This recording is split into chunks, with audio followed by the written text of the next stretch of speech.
Eh bien bonjour à tous, donc on se retrouve pour une nouvelle théorie qui va concerner les 4, enfin on va voir plutôt 5 nouveaux Mugiwara. Donc pour moi il y en aura 4 mais j'hésite encore entre deux. Donc désolé si cette théorie a l'impression d'être lue, car c'est le cas parce que je l'avais déjà écrit en entier à l'avance et cette théorie normalement aurait dû être ma première. Mais du coup maintenant pour écrire mes théories je mets juste les idées principales et j'argumente autour. Donc on va commencer tout de suite. Donc on sait que Luffy a dit qu'il recruterait au moins 10 hommes. Retenez bien le terme homme. Et au moins, car cela va être important pour la suite. Pour cette théorie, je me suis inspiré de Ryo Sensei pour sa théorie sur Kinemon. Et pour quelques points, je me suis inspiré aussi de Gaki, Goji, Sentomaru. Et la plupart des éléments, c'est moi bien sûr. Donc vous pouvez retrouver tous les liens de leur chaîne en description. Donc on sait que Luffy a déjà recruté 8 hommes. Car vous le savez, il a dit qu'il allait recruter 10 hommes. Sans se compter, on sait qu'il a recruté 4 Nakama sur X-Blue. Ensuite 4 Nakama sur Grand Line. Et donc par logique 4 Nakama dans le Nouveau Monde. Sans compter les alliances bien sûr. Parce que les alliances c'est quelque chose d'à part qui pour moi serviront pour la guerre finale. Et comme vous l'avez vu dans le titre de la vidéo, cette théorie va consister à ce que je vous explique lesquels vont rejoindre l'équipage et quels rêves auront-ils et de quelle façon ils combattent. Donc ils combattent si c'est avec leur fruit du démon, avec un bâton, avec voilà des trucs comme ça. Et bien sûr à quoi ils pourraient servir dans l'équipage. Bon, cuisinier, navigateur, enfin tout ça c'est déjà pris hein, mais des rôles comme ça. Tout d'abord je vais vous dévoiler qui je pense qui va rejoindre l'équipage et ensuite vous montrer et prouver mes arguments. Donc je pense que Jinbei, Carrot, Kinemon et Enelu vont rejoindre l'équipage des Mugiwara. Et aussi peut-être César, mais ça c'est sur un autre point qui est un peu ambigu. Donc ça c'est entièrement de moi. Donc je vais vous lire ce que j'écris. Donc on sait que Luffy, en recrutant ses Nekama, a suivi un ordre. Il a recruté un membre, puis une ennemie, et les ennemis qui étaient une fille. Donc oui, Nami au départ était une ennemie. Pas besoin de vous rappeler ce qui s'est passé avec Arlong. Ensuite, 2 autres membres, puis barrière franchie. Donc la barrière franchie en fait c'est Reverse Mountain, voilà, j'avais oublié. Et donc en fait le schéma c'est, il va recruter un garçon qui ne sera ni un ennemi ni un ami à la base, voilà. Et ensuite il va recruter une fille qui était une ennemie et ensuite 2 autres garçons avec qui il a sympathisé au de l'arc où il l'a aidé. Où il a aidé le personnage concerné. Ensuite, un membre, une ennemie qui est Robin avec Alabasta, Crocodile, etc. Et bien sûr Chopper juste avant. Et 2 autres membres qui sont autres que Franky et Brook. Et ensuite, barrière franchie, donc ils ont franchi Redline, vous savez quand ils se sont fait disperser. Donc ça c'est un peu du parallélisme en fait. Donc on peut supposer qu'il suivra cet ordre, mais qu'il recrutera peut-être 4 mecs, car je sais vraiment pas qui pourrait-il recruter comme fille à part Carrot. Et oui, les 2 ennemis étaient des filles, donc pourquoi pas Carrot, vu qu'on sait que Carrot a attaqué Zoro au début et qu'elle était leur ennemie juste au début, mais pas très longtemps par rapport à Nami et Robin. Donc nous allons commencer par Jinbei et je t'invite à te mettre à jour dans les scats si tu ne veux pas être spoilé. Donc la dernière fois que l'on a vu Jinbei, il était prêt à succomber à la roue de Big Mom. Vous savez, c'est comme la roulotte de fortune en fait, sauf que c'est soit on coupe un bras, soit une jambe, soit on le tue complètement, soit on tue un de ses amis.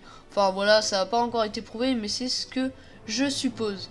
Et donc on peut supposer qu'il rejoindra l'équipage de Luffy après avoir réglé ses problèmes avec Big Mom. Son rêve est que sa tribu, donc les hommes poissons, puissent vivre en harmonie avec les humains, et je pense qu'il le réalisera, car quand Luffy détruira Redline, et Marie-Joie bien sûr, cela détruira aussi les hommes poissons, cela nous a été prouvé dans le manga. Et avec le Noah, il fera remonter tous les hommes poissons à la surface et ils pourront vivre en harmonie tous ensemble, vu qu'il n'y aura plus de dragons célestes pour les chasser. Ex Shishibukai, sa façon de combattre est le karaté des hommes poissons, et il pourrait servir par exemple à aller chercher Luffy et les mangeurs de fruits du démon quand ils tombent à la mer, ou bien propulser le bateau parfois quand, imaginons qu'il n'y a plus de cola ou des trucs comme ça. Donc aussi aider Franky à manipuler le Sunny si jamais le gouvernail est cassé ou quelque chose dans le genre. Ensuite César, mais on verra après le point pour Carotte si on suit bien mon schéma qui est un garçon, une fille, 2 garçons.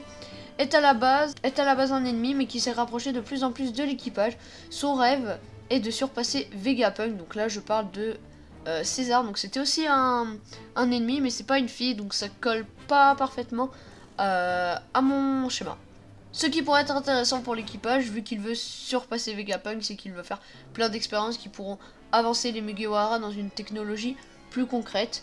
Par exemple, aider Frankie aussi à personnaliser les programmes du Sony avec plein d'expériences de produits en plus, vu qu'il a le fruit du démon du gaz, mais ça on va en reparler juste en dessous. Et aider Chopper à faire les médicaments. Donc ce fruit du démon est complètement cheaté, c'est le fruit du démon comme je l'ai dit juste avant du gaz. Il peut asphyxier les gens, il peut les tuer, il peut faire du gaz explosif. Ce sera vraiment un atout dans les combats, surtout que c'est un Logia. Et l'équipage manquait de force militaire. On passe à Kinemon, le samouraï de Wano Kuni, qui est avec les Mugiwara depuis l'arc de Punkazar, et je suis persuadé à 100% que celui-ci rejoindra Luffy, car quand Luffy a vu ses jambes, il lui a proposé de rejoindre son équipage, et à chaque fois qu'il a dit cette célèbre réplique, la personne concernée a rejoint l'équipage. Il a le rêve de ramener le Shui Shui de Zoro au pays des Wa, désolé pour l'accent.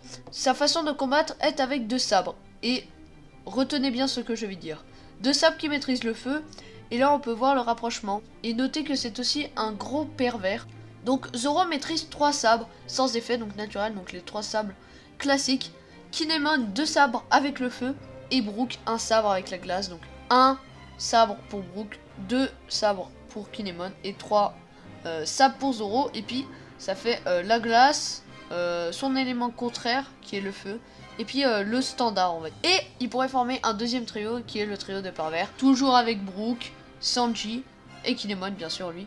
Et de plus son fruit du démon est très intéressant pour l'équipage car il peut camoufler ou habiller comme vous préférez, n'importe. Moi tout me va. N'importe quelle personne avec n'importe quel habit, il suffit juste de mettre une pierre sur sa tête ou un objet je pense. Par exemple s'il devrait faire des missions au commando, l'équipage grâce à Kinemon pourrait prendre des habits de différentes couleurs que ceux de d'habitude. Passons maintenant à Enelu. Donc comme beaucoup de théories vous le précise, je vous invite à aller regarder celle de Gaki Parody, Goji ou les théories du roux encore. Mais Nero va sûrement, enfin je l'espère, rejoindre l'équipage. Il a le rêve de découvrir la lune et on sait que dans les mini-aventures il est allé sur la lune, mais cela ne l'a pas convaincu. Et on sait de plus dans One Piece qu'il y aurait plusieurs lunes, comme on le voit sur le schéma des scientifiques d'Ohara. Il a un fruit du démon très très fort, ça je vous l'accorde. Même Oda a dit qu'il aurait une prime de 500 millions s'il vivait sur la mer Bleue. Donc ce qui pourrait rajouter de la frappe militaire à l'équipage des Mugiwara, car il manque vraiment de cela. En plus, c'est un Logia. Il pourrait faire office de vigie avec son mantra, l'acquis de l'observation très développé si vous préférez. Et dans le Sony, il y a une salle. Excusez-moi d'abord si je coupe mes phrases parce que j'ai vraiment très très mal à la gorge et j'essaye de tourner cette théorie pour le jour où vous la verrez. Sur le Sony, il y a une salle pour la vigie. Vous allez me dire, ah mais attends Tino, pourquoi lui alors que c'était un ennemi à la base? Ta logique ne va pas, je vous dirai eh bien si. Car ce n'était pas un ennemi direct de Luffy et il pourrait dire à Robin à propos de la stèle de la lune des informations. En fait c'était pas un ennemi à la base, enfin voilà, vous m'avez compris. Passons maintenant à Carrot qui est pour moi la prochaine Nakama. Enfin pas vraiment, mais j'aimerais bien qu'elle soit Nakama parce qu'elle est vraiment bien. Donc je vous explique, on sait que l'ordre de recrutement n'est pas au hasard. Il y a eu un gars, une fille et 2 gars, 2 fois. Et les filles étaient entre guillemets ennemies. Carrot, je vous rappelle qu'elle a attaqué Zoro au début, donc voilà, après Carrot aurait le rôle de messagère comme Rockstar sur le bateau de Shanks le Roux, car on sait que dans les pirates il y a aussi souvent un messager ou une messagère. Aussi je vous rappelle que Monet a été battue par Zoro à Punkazar et après elle a fait exploser l'île, donc elle est sûrement morte. Et donc vu qu'il fait très très froid ou très très chaud, et il n'y a pas de fruits, les fruits ne peuvent pas pousser et ils ne peuvent non plus ni être conservés. Et le fruit aurait pu aller dans une des mandarines de Nami, car ce sont les fruits les plus proches. Et pour moi, comme la théorie allemande le confirme, je vous mets le lien en description, c'est de celle-ci que je me suis inspiré pour cette partie. Quand Carrot rentrera dans l'enseigne, elle proposera une mandarine à Carrot et celle-ci en fait aura le fruit du démon de Monet qui est un Logia. Cela rajoutera aussi de la force à l'équipage et cela je l'ai trouvé sur la théorie allemande comme je l'ai dit juste avant. Après je pense que c'est du foreshadowing car Monet avait une attaque qui s'appelait Lapin des Neiges et je vous rappelle que Carrot est une lapin. Donc je vous laisse sa chaîne et sa vidéo en description. Donc voilà, donc cette théorie hypothèse est à présent terminée. N'hésitez pas à aller me suivre sur Twitter. Plutôt sur mon compte principal mais aussi sur mon compte secondaire. Je risque d'être actif très souvent pour les vidéos ou pour des sondages pour savoir sur quelle vidéo en fait, sur quel sujet je ferai mes vidéos et en débattre dans les commentaires par rapport à la théorie. Sachez que je lis tous les commentaires. Et sur ce, moi je vous donne rendez-vous, et bah écoutez, pour une prochaine analyse théorie.